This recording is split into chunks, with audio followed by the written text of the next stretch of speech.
ఈరోజు సాక్షి న్యూస్ పేపర్లో మరొక ప్రధానమైన అంశం ఏంటంటే ఆంధ్రప్రదేశ్ ముఖ్యమంత్రి గారికి సంబంధించిన వార్తగా ఇక్కడ ఫోటోలో ప్రచురించడం జరిగింది. బాబు అవినీతి భాగోత్యాన్ని మడతెట్టేద్దాం, ముఖ్య నేత ఆదేశాలతో రంగంలోకి సీనియర్ న్యాయవాది.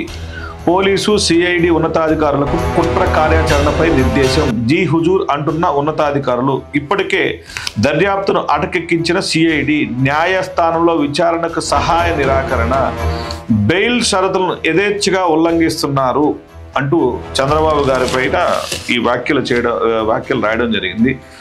షరతులను ఉల్లంఘిస్తున్న బాబు స్కిల్ స్కామ్ కేసులో న్యాయస్థానం విధించిన బెయిల్ షరతులను ఎన్నికల ముందు ఆ తర్వాత చంద్రబాబు గారు యథేచ్ఛగా ఉల్లంఘిస్తున్నారు. అధికారంలోకి వచ్చిన తర్వాత పూర్తిగా బేఖాతరు చేస్తున్నారని తన బావమరిది TDP MLA Nandamuri Balakrishna OTT channel కోసం నిర్వహిస్తున్న ఓ టాక్ షోలో చంద్రబాబు గారు న్యాయస్థానంలో షరతులంటే ఏ మాత్రం లెక్కదనే రీతిలో షరతులను ఉల్లంఘిస్తూ మాట్లాడారు. ఏ ఒక్క అధికారిని విడిచిపెట్టబోమని బెదిరింపులకు దిగడం గమనార్హం. హిందుస్థాన్ టైమ్స్ సంస్థ ఇటీవల ఢిల్లీలో నిర్వహించిన సదస్సులో చంద్రబాబు బెయిల్ షరతులను ఉల్లంఘించి స్కిల్ స్కామ్ కేసును గురించి మాట్లాడారు. అధికారులను బెదిరించే రీతిలో వ్యాఖ్యలు చేస్తూ దర్యాప్తు ప్రభావితం చేసేందుకు ప్రయత్నించినట్టుగా ఇందులో రాయడం జరిగింది. సిబిఐకి అప్పగించాలి, న్యాయస్థానం పర్యవేక్షణలో దర్యాప్తు జరగాలని న్యాయ నిపుణుల సూచన.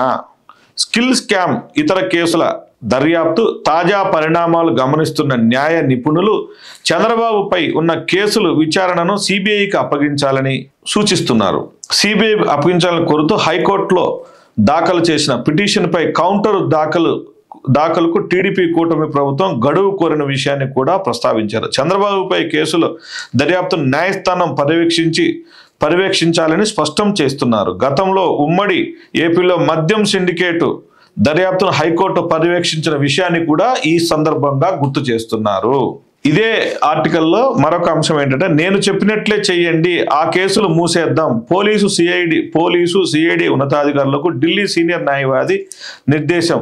స్కిల్ స్కామ్ కేసులో చంద్రబాబు తరపున వాదించిన ఢిల్లీకి చెందిన సీనియర్ న్యాయవాది అప్పట్లో తీవ్ర చర్చనీయాంశం అయ్యారు. ఏకంగా రోజుకో కోటికి పైగా ఫీజులు చెల్లించి మరీ ఆయన ప్రత్యేకంగా రప్పించుకున్నారు. కానీ ఆయన వాదనను సిబిఐ న్యాయస్థానం సమ్మతించలేదు.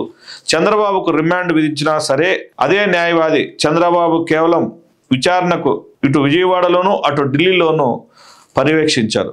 ఆ సీనియర్ న్యాయవాది సోమవారం హఠాత్తుగా విజయవాడలో వాలారు.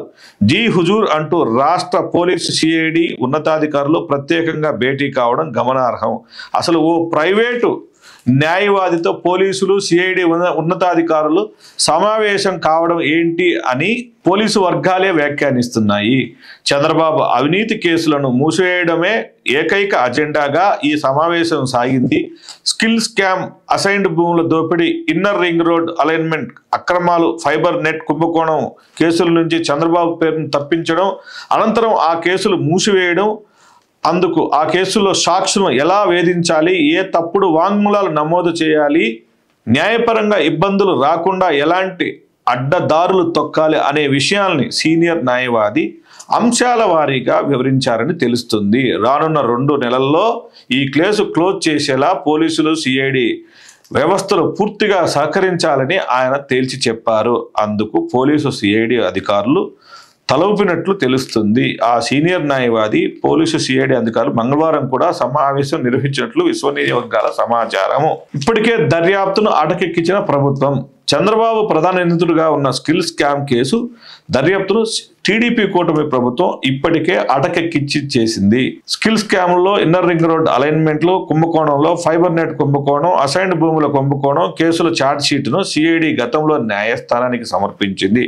దీనిపై కొన్ని వివరణలు కోరుతూ న్యాయస్థానం వాటిని ఏప్రిల్ నుంచి జూన్ మధ్య సిఐడికి పంపింది.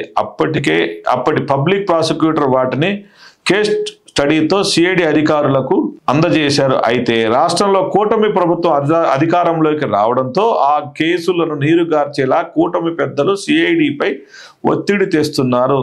దీంతో సిఐడి ఆ ఛార్జ్ షీట్లను న్యాయస్థానానికి సమర్పించడం లేదు. కేవలం దర్యాప్తును పూర్తి చేసేందుకు ప్రయత్నం చేయడం లేదు.